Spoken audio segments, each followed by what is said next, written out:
There we go. A little something like that. A little closer. It's okay.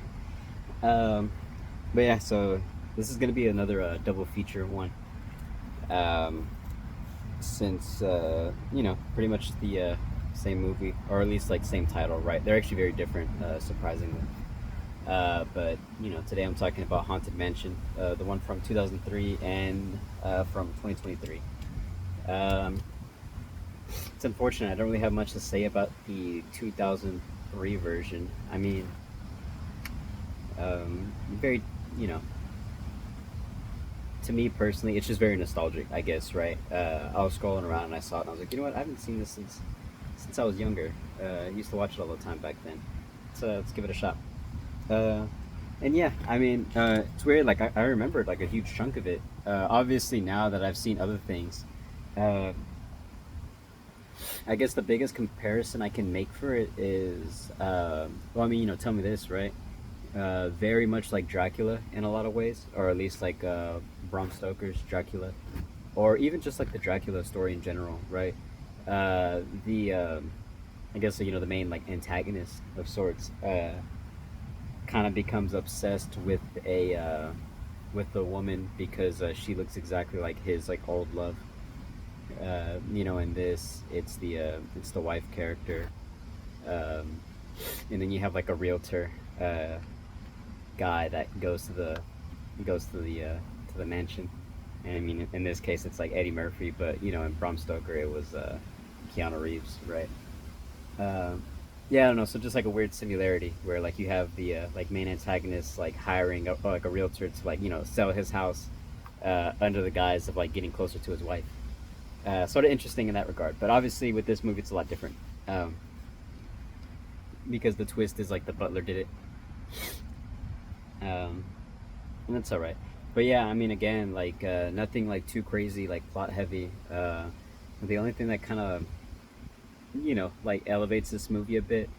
It's very funny. Obviously, you got Eddie Murphy cracking jokes here and there. I think the kids are really funny too. Actually, like the kids have some really fun lines. Or just like a bit sassy, right? Um, or like playful, I guess. Just because they're kids. Um, the son actually has a complete arc where he like gets over his fear of spiders. So that's a good thing, I guess. I don't know. Yeah, something like that.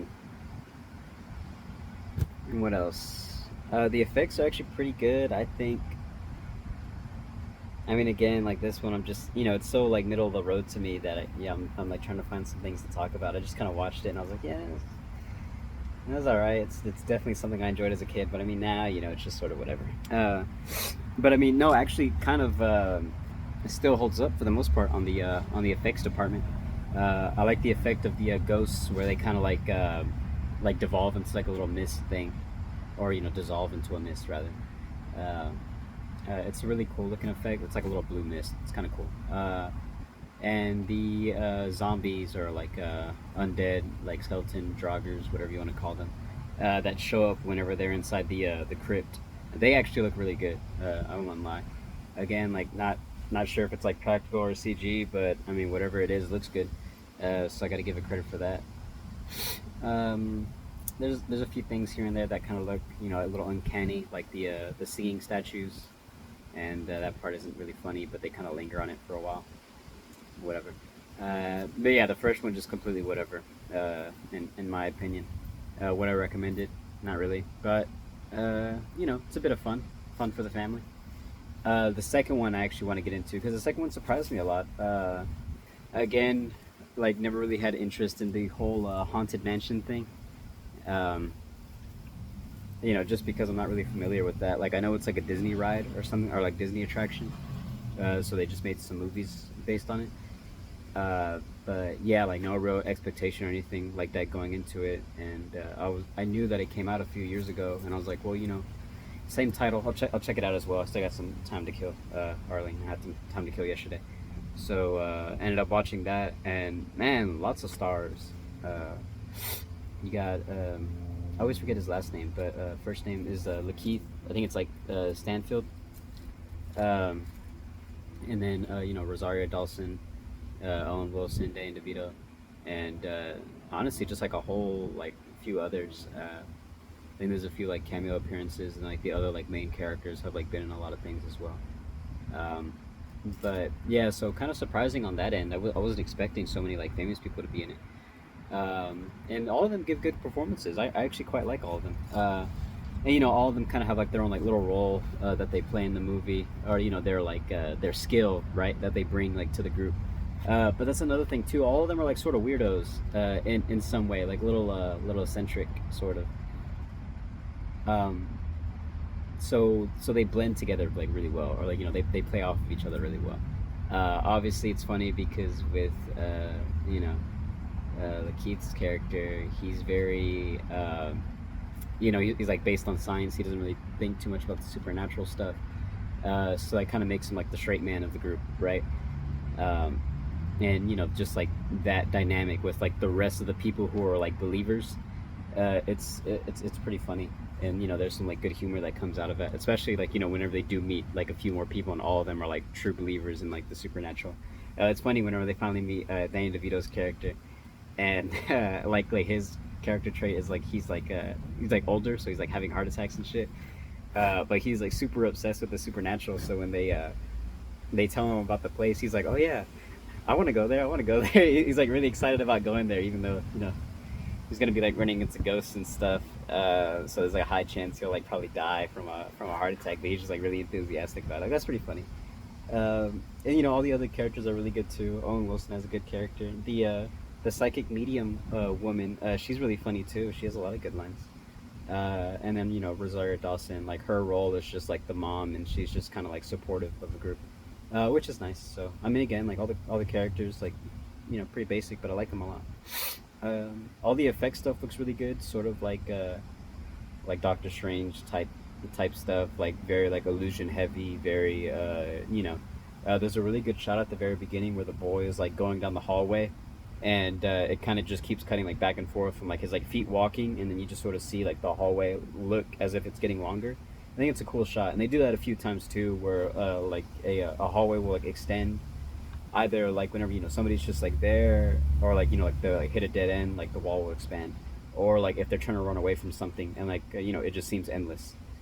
I've always thought that was like a cool thing visually. There's like another bit later on where it's like a Scooby Doo moment. Owen Wilson's like running away from some ghosts, but he like runs down a hallway and then comes out like the other end of it. Again, just like sort of fun, right? Um, and then there's a larger theme. I mean, again, with like a lot of horror stuff, I feel like we talked about a few where the theme is like about guilt, or not guilt, grief. My bad. Two G words. Yeah, so grief. And this is another one about grief, but I like the way it's handled, honestly, because with LaKeith's character, it's his wife that passes away, and obviously he's still grieving over that. And initially he's like I mean, again, he's like a non-believer, like he believes in science, um, and he had like real goals with that, but after his wife passed, he just kind of like dropped it all, right? He just got so low, he stopped chasing his own goals and stuff, and just kept living out his wife's goal, because his wife was a huge believer in the supernatural. She had like a ghost tour thing that she did, so he just kind of took over that. I guess just to feel like a connection with her still, right? And that's an interesting like sort of thing, I thought, or like interesting like character like thing to explore. So I like that a lot. And then obviously like it's a parallel with the son, because the son is also grieving his dad. You don't really learn it till the very end, and the way that they cover it off is pretty nice. I mean, again, if you're like really looking into it, you can probably pick up that, oh, the dad's passed away, but the way that some of the lines come across, it just makes it seem like, oh, like the mom and the dad are like separated, and like the boy is trying to deal with that. Um, but yeah, so whenever the reveal finally comes that, oh, the dad was passed, and like the son is grieving that, like the parallel between him and LaKeith's character become like a bit more transparent, and that was very good too. I enjoyed that a lot. Um, I guess some other things, right? Uh, I don't know, just like very very cute, I guess, and enjoyable.